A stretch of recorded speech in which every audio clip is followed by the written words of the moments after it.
আজকে আমার বাবার বাড়িতে সন্ধ্যার নাস্তার জন্য তালের গুড় দিয়ে পুয়া পিঠা বানানো হয়েছিল আর সাথে ছিল নুডলস। তো আর দুপুরে যা যা রান্না ছিল সব নিয়ে থাকছে আজকের ভিডিও। সো হ্যালো এভরিওয়ান, আসসালামু আলাইকুম, welcome back to my other blog. আশা করি সবাই ভালো আছেন, আলহামদুলিল্লাহ আমিও ভালো আছি। তো আজকের ভিডিওটা সকাল থেকেই শুরু করবো। আজকে সকালের জন্য নাস্তার জন্য বানানো হয়েছিল রুটি, সাথে ছিল ভাজি আর ছিল মশলা দিয়ে লিকার চা। একদমই শীত ছাড়া লিকার চা খেতে আমার একদমই ভালো লাগে না। এখন খুব শীত পড়তেছে তাই ভাবলাম যে লিকার চাই খাই। লিকার চা এখন খেতে অনেক বেশি ভালো লাগে। এমনিতে আমি লিকার চা খুব একটা খাই না, খুব একটা পছন্দ করি না, কিন্তু শীতের সময় একটু বেশি ভালো লাগে বলে খাই। তো সকালে নাস্তা শেষ করে দুপুরে রান্না বান্না সবকিছু গুছিয়ে নিয়েছি। এখানে কই মাছ দিয়ে লাউ শাক দিয়ে রান্না করা হবে আর রান্না করা হবে পেঁপে ভর্তা আর সাথে ছিল ডাল। তো এখানে এই যে প্রথমে মাছগুলো কষিয়ে নিচ্ছে, কাঁচা মাছগুলোই রান্না করা হবে লাউ শাক দিয়ে। শাকের সাথে যে কোনো মাছ দিলে কাঁচা দিয়ে রান্না করলেই বেশি ভালো লাগে, একদম ভেজে রান্না করলে একটুও ভালো লাগে না। তো বেশিরভাগ সময় আমরা শাক দিয়ে রান্না করলে কাঁচা দিয়ে রান্না করি। অনেকে হয়তো কাঁচা খেতে পছন্দ করেন না, কিন্তু কাঁচা শাক দিয়ে রান্না করলে অনেক বেশি ভালো লাগে। আর কাঁচা রান্না করলে মাছগুলো এইভাবে আগে ঝোলের ভিতরে কষিয়ে উঠিয়ে নিতে হয়, তারপর শাক বা যে কোনো সবজি দিয়ে রান্না করলে সবজিটা দিয়ে তারপর উপরে মাছগুলো দিয়ে দিতে হয়। যেভাবে ভাজা রান্না করতে হয় ওইভাবেই। তো মাছগুলো তুলে রেখে দিয়ে এখন সেই ঝোলের ভিতরেই সবগুলো শাক দিয়ে দেওয়া হচ্ছে। এখন সবগুলো শাক দিয়ে খুব ভালো করে নেড়েচেড়ে মিশিয়ে দিয়ে সামান্য পরিমাণ একটু পানি দিয়ে শাকগুলো রান্না করা হবে, যেন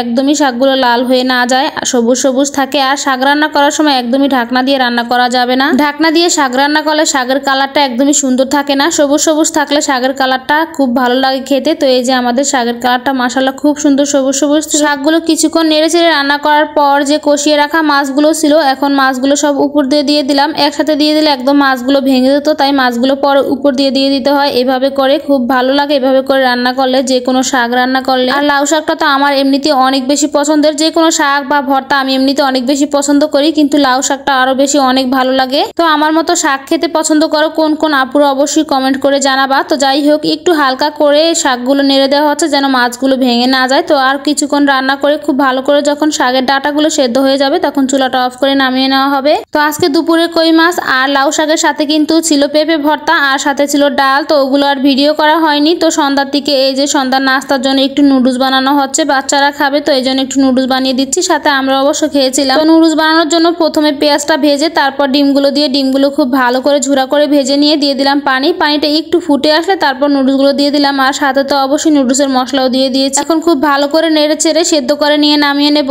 আর এই নুডলসটা খেতে কিন্তু অনেক বেশি ভালো লাগে, একদম খুব সহজভাবে খুব তাড়াতাড়ি করে বানিয়ে নিলাম, একদম কোনো কিছুই দিলাম না বাড়তি, শুধু নুডলসের মশলা দিয়েই রান্না করে নিলাম। সন্ধ্যার নাস্তায় নুডলসের সাথে কিন্তু আমরা পুয়া পিঠাও বানিয়ে নিয়েছিলাম। এই যে মাশাআল্লাহ ফুলকো ফুলকো খুব সুন্দর হয়েছিল পুয়া পিঠাগুলো। এই পিঠাগুলো কিন্তু তালের গুড় দিয়ে বানানো হয়েছে আর এই পিঠার গ্রানটা খুব সুন্দর হয়, খেতেও কিন্তু অনেক বেশি মজা লাগে। তো আজকের মতো ভিডিওটা এই পর্যন্তই। সবাই ভালো থাকবেন, সুস্থ থাকবেন, আল্লাহ হাফেজ।